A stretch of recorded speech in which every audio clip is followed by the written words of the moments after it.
Welcome back to DM-Nastics, the gym for dungeon masters to work out their minds. I'm one of your hosts, DM Neal, aka Joke Maniac. And I'm one of your other hosts, or your other host. It's me, DM Celeste. Yep, we looked around. It's just the two of us. It's just the two of us in the gym here. Aw, yes. Bummer. It's okay. But today we're going to talk about episode number 155, bringing the magic of magic to D&D. Monsters of the Multiverse 2, featuring hashtag Magic Mark. That was a mouthful, but we're done with it. So that also leads us to DM-Nastics number 128, Soltari Refinement. Like solitary confinement. Oh, gosh. These just get better and better every week, Neal. Every single time. All right. Yeah, so for this exercise, we went ahead and posted some magic cards in the forum. All of these cards that we put up here were either the Soltari or the Praetors. And I'm just going to commit to these words and say them really strongly. I definitely know how to pronounce them. So essentially, we had all of these different cards for folks to choose from. And for the exercise, we invited you to grab one and basically show us how you would put it in your own homebrew world. Yes. And if you want to find more and fall down like a 20-year-old rabbit hole, feel free to Google either Soltari or Praetor and have fun. There is a lot of information out there, and it is crazy. Like all things in Magic the Gathering, just a crazy cool backstory going on here. So, the ultimate question, which one do you want to highlight from the forums? All right. So I wanted to highlight this post from Rorik here. So he went ahead and chose the Soltari Monk, which is this really cool card. The Soltari sort of look like ectoplasm ghosts, like swathed in these robes. So it's this really cool scene of this monk-like figure surrounded by clouds. And his description for how he would incorporate this, the Soltari Monk, he crossed the void to take part in our world, and his wisdom has been a great boon. But recently a medium visited his solitary place of meditation and left deeply disturbed. She says that a dark and demonic creature lingers around the monk. Is it a curse upon this sorrowful being that we must free him of? Or did he ferry this horror into our world of his own free will? So it was just really, super into that description. This figure who came across to our own world yet has this darkness still surrounding him was a pretty cool concept. Yeah, it's just a perfect play of the two images because there's this shadow-based creature behind it, and that's part of the mechanical, if you will, aspect of the Soltari is that they're always tied to black and shadow and things like that. So well done, Rorik, as always. But that means it's my turn. And I'm going to highlight Very Sleepy DM, which I feel like that's each and every one of us as we stay up too late before the session. All the time. We stay up in the gym getting swole, and then we're so sleepy. And we definitely do not prepare for our sessions the night before. Nope, I'm definitely not preparing for my session this evening. Nope, not at all. By doing this exercise. And they went ahead and picked the Soltari Crusader, which the Soltari, and we've kind of alluded to it, is they also have kind of this ghost between worlds aspect to them as well. And so it's this Crusader on top of this creature, and it's, like you said, it's that kind of ectoplasm feel. You're not really sure what it is, but it sort of looks like a buffalo, if I had to guess. So they gave us this, the Soltari Crusader. An incorporeal figure brought back to the physical plane, not through necrotic means, but through a deep and holy connection to the land they were sworn to protect. Ooh. This deceased paladin patrols the blighted lands surrounding an ancient tower, and zeroes in on any adventurers unlucky enough to see the tower as a beacon in this desolate landscape. They speak no words, but with their presence comes a harmonic hum that vibrates the air louder and louder until the burst of a clarion call signals the beginning of battle. And that's awesome. Heck yeah. It's like a revenant on spooky steroids, essentially. Yeah. Well, especially the idea of adding that as like a mechanical piece as well, is like this sonic attack that kind of signals, and here, roll initiative. I mean, part of me, although this is a little bit cheesy, so use at your own risk, would be starting the combat with that. with the idea of here, roll this save, you're taking this damage, now roll initiative. That's definitely not a tactic I would say to employ every battle, but I think it's really cool way to mix it up now and again. Definitely.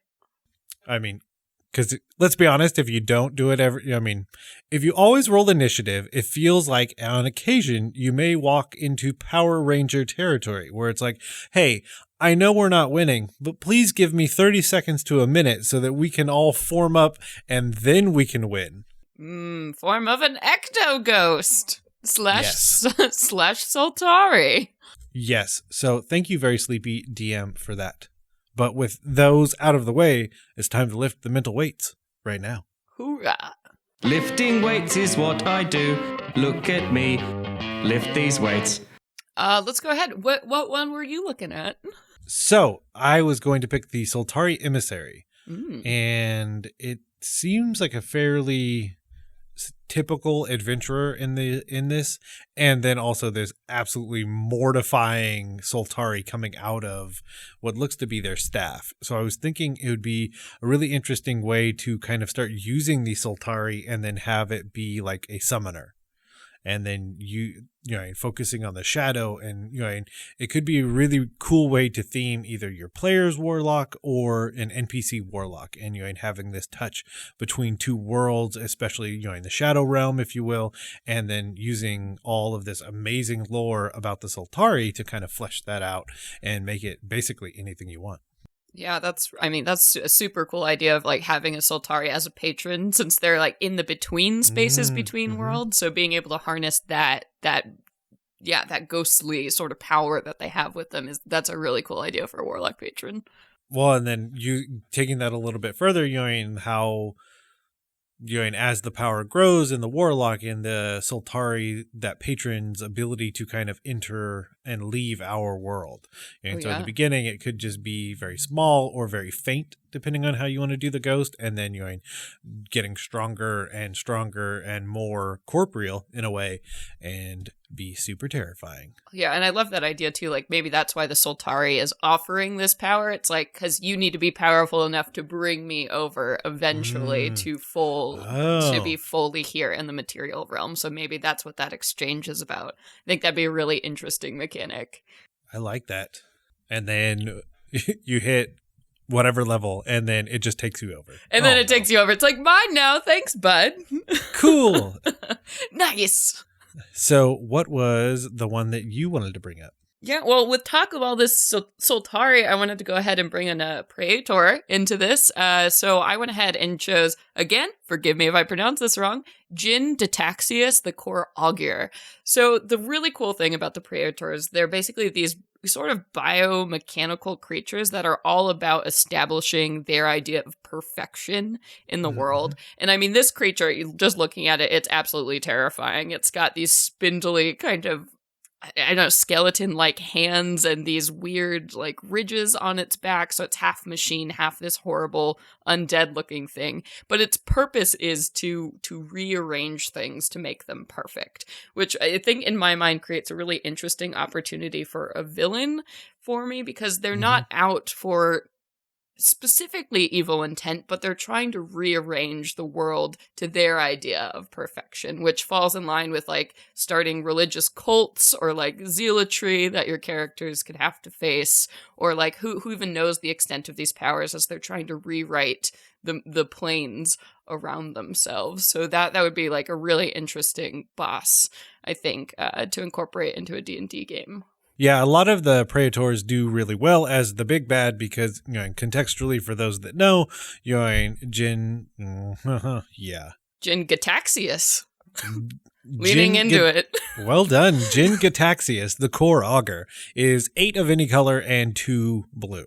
So it is a 10 mana legendary creature. So these are no joke. No joke at all. And it's blue, so it's tricksy. So I can imagine this being like that boss that you don't know is the boss, but is behind all of these organizations and people. Like, so you're getting more into the core of the story. Like, why are these things changing? Why are these strange events happening? And then discovering at the heart of it's basically this almost computer type thing that's trying to redefine the world around it. I like it. Okay, so another one we're going to shout out is another Praetor, which is Shieldred, the Whispering One. And you gain another legendary creature, so again, this very big bad, but I feel like I would probably use this one less tricksy, more straightforward. And one of the big things that sticks out is, A, the terrifying nature of the image itself. It's almost like this demon meets Drider, and there's a giant maw like on the abdomen, and the mechanic that sticks out is that at the beginning of your upkeep, return target creature card from your graveyard to the battlefield. And so playing back into like the idea of them making things and shaping things and taking like what has died and bringing it back. And so I would definitely want to couple a lot of smaller creatures that I kind of keep bringing back each round that goes by. I think would be really, really cool. I love the idea of this creature like sending the same henchmen after you over and over again. They just keep rezzing them and bringing them back. This card is absolutely terrifying. Yeah, it's like if a bullet and a Drider had a horrible demonic baby. This is sort of what that looks like. Yeah, and from, thinking about it more, especially at higher level play, the idea of just having one large thing that everyone can hit at the same time has the chance to swing one way or the other, usually the way in favor of the players. But then if you're bringing up all these minions, that it essentially there's a control aspect of, we better kill some of these because there's a 5% chance they're critting every time. Oh boy! Yep. So, did you have another one that you wanted to highlight? So I'll also go ahead and highlight the Soltari Trooper on here too, as just sort of a smaller monster to throw out. So again, this thing it's got this almost like shifting kind of form. It looks like it can probably move its skin around and blend, since it is, against the shadows, its form changes and morphs. So this is a cool creature to be able to send in an organized fashion, maybe after somebody, but it can fit into these small spaces, so it can attack you inside an inn, or it can attack you on the road, just because its form looks so malleable. Oh yeah, and whenever it attacks you, it gets stronger. So, that's always a good thing. So maybe the longer, if these things are summoned into the material realm, the longer they stay, the more powerful they get until they hit that time limit. So that idea of maybe as they gain more solidity or substance, they become a stronger or harder enemy to fight. That's a pretty cool idea for like a little merc that you would send out after your PCs. Man, these are making some really terrifying mechanics to use, because the other idea is that so for the most part, you have an enemy that is the enemy that is what it is until it is no longer. And the idea of it either getting weaker or stronger is always cool. Mm-hmm. And the idea of like, okay, yeah, it hit, but now it has a +1 because it hit you.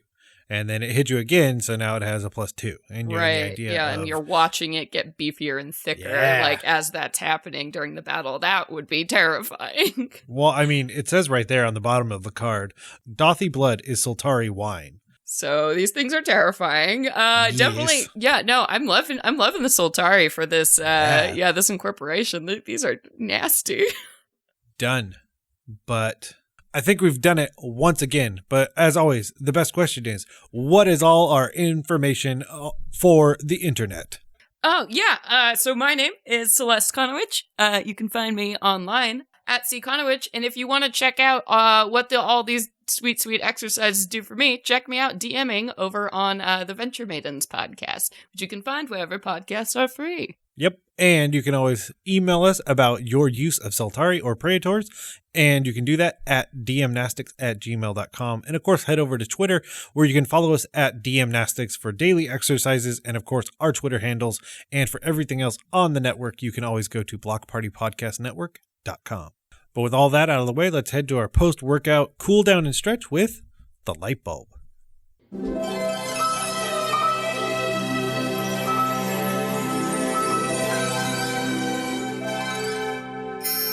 Light bulb.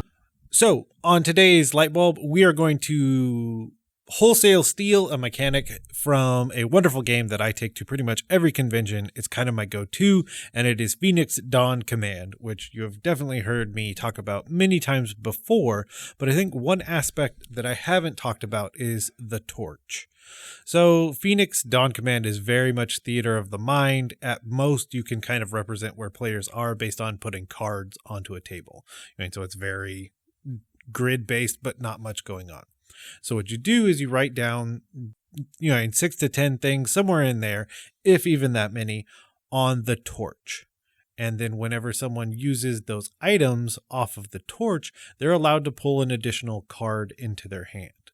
So it kind of gives a catalyst for making your moves and your story more engaging, because you literally have a list of things in the room that you can engage with. And in some ways, it's that very video game aspect of I move my cursor around and look, the pointer turned into a hand. Maybe that's something interesting that I should use. Maybe there's some treasure in this strange box. Aha. Who knows? So my thought would be to have that, and if you have a very meaningful battle, have the torch pre-written out and basically say here, if you use anything on this, in either inspiration or advantage for whatever role you're attempting to make. The classic would be, I'm the rogue, so I'm going to swing off of the chandelier. Yes. Good old chandelier. Yes, and so you'd get advantage. So one of the common ones is in the very first intro kind of session for Phoenix Dawn Command, you enter into this room and there's a giant taxidermied bear. And so and the interesting thing is okay, so again, going to the rogue, well, I use that to hide because it's a giant bear. Mm-hmm. The barbarian says, yeah, I use that to smash the other guy. Absolutely. Because it's a giant taxidermied bear. Best improvised weapon of all time. Yeah. Bear. Yes, as always.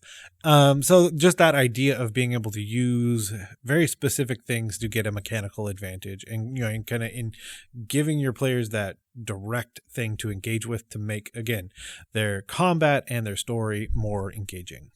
What do you think about this? That is an awesome idea. It's just because it's always really hard too when you're trying to keep track of just what your character is going to do specifically. You can lose sight of all the interesting details in the game. But this is a really fun way to encourage people to think creatively about their options and the setting around them by making it just a little bit easier with those items already there. It just is a way to get imagination stirring and get some inspiration going for all the funky fun ways we can engage in combat. Definitely. And so kind of to close this idea out, I know some people may have already kind of thought that'll get abused because you've given this list. So both in Phoenix Dawn Command and what I would implement in 5th edition is that the first person to use it can take advantage. But that doesn't stop it from being used in flavor text and things like that, but the first person gets that bonus. But again, there's this list of 6 to 10 things possibly that anybody could use at any time. But again, it's not he swung from the chandelier, so I swung from the chandelier, and we all did, and it was magical. But with that, we'll turn out the lights and head out of the gym. But of course, before we go, I want to implore you, the listener, to join up on the forums and take part in these challenges and exercises, as well as all of the other amazing conversations being had. To do that, head over to dungeonmastersblock.freeforums.net and try some DM-Nastics so your players don't ask, do you even lift? Can I trust you'll add your own cardio? Yeah, no, don't put me down for cardio. What are you doing? Horizontal running.